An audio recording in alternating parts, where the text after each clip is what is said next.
সাইডটি তোমার দুনিয়া গাছ আছে যদি বড় হয় যেটা মজা দেখা যাবে আর তার মধ্যে চায়ের মধ্যে খোলা একদম এই যে বাড়ি ঘর মেলা থাকে না ঝুমুরা বাড়ি ঘর নাই গিয়ে আলো গোটানো মুসরি টানিয়া বিন্দাস ঘুমতে গাছ ঘুমিয়ে না হ্যাঁ খুবই মজা এই শুধু খেলে দিয়ে নাকি বাইক চালে দিয়ে নাকি মজার এই জায়গা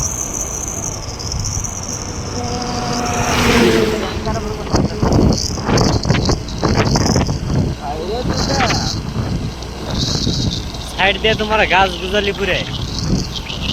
ভালো লাগছে গাছগুলো যখন পরে তখন আরো ভালো লাগে মানে গেডের নিয়েছি না